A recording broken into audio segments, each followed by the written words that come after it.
Sir followers ஒருத்தவங்க 1.5 வயசு குழந்தை வெயிட் கெயின் ஆகணும்னா என்ன பண்ணணும்னு கேட்குறாங்க சார். ஈஸியான டிப் நான் சொல்கிறேன். டைம் கரெக்டாக ஃபிக்ஸ் பண்ணிக்கோங்க. 8 மணிக்கு டிஃபனு, லஞ்ச்னா 1 மணிக்கு, டின்னர்னா 7 o'clock, plus or minus ½ hour, அதை தாண்டக்கூடாது. டிஃபன்னா பார்த்தீங்கன்னா ஹை கேலரி ஃபுட்டாக கொடுக்கலாம். பொங்கல், கிச்சடி, உப்புமா, பூரி அது மாதிரி கொடுங்க. அதே மாதிரி மதியானத்தில் எப்பயுமே மீன், முட்டை இது மாதிரி நான் வெஜிடேரியன் இல்லை மட்டன், சிக்கன் எது வேணாலும் சேர்த்து கொடுக்குற மாதிரி பாருங்கள். வெஜிடேரியனாக இருந்துச்சுன்னா பன்னீர் சேர்த்துக்கோங்க. ஈவினிங் 7 o'clock டிஃபன் வந்து சிம்பிளாக வச்சுக்கலாம். இட்லி, இடியாப்பம், ஆப்பம் பால் அது மாதிரி லைட்டான ஃபுட் வேணால் 7 o'clock வச்சுக்கோங்க. ஸ்நாக்ஸ் டைம்ஸ் 2 டைம் வச்சுக்கோங்க. 11 o'clock ஒரு ஸ்நாக்ஸ் டைமும், 4 o'clockலேருந்து 5 o'clock ஒரு ஸ்நாக்ஸ் டைம் கொடுங்க.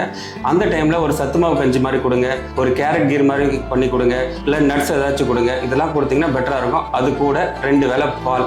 ஸ்ட்ரிக்டட் டயட் இல்லாமல் கரெக்டான டைமுக்கு நீங்கள் ஃபுட்டு கொடுத்தீங்கன்னா குழந்தைக்கு டெய்லிக்கும் ஒரே டைமில் ஃபீட் கொடுக்குறப்ப கரெக்டாக அந்த டைம் பசிக்கும், நல்லா சாப்பிட ஆரம்பிச்சாங்க. ஆரம்பத்தில் ஒரு 10 நாள் 20 நாளைக்கு கொஞ்சம் டிஸ்டர்பன்ஸாக இருக்கும். ஒரு 2 வீக்ஸ்க்கு அப்புறம் பார்த்தீங்க அப்படின்னா சூப்பராக சாப்பிடுவாங்க. வெயிட் கெயின் நல்லா இருக்கும். சார் நெக்ஸ்ட் வீடியோவில் 3 வயசு குழந்தைங்க வெயிட் கெயின் ஆகணும்னா என்ன சாப்பிடணும்னு கொஞ்சம் சொல்லுங்கள் சார். கண்டிப்பாக நான் ஷேர் பண்ணுறேன். இதை ஃபஸ்ட்டு ஃபாலோ பண்ணுங்கள். 3 வயசு குழந்தைக்கு நெக்ஸ்ட் டைம் கண்டிப்பாக ஷேர் பண்ணுறேன்.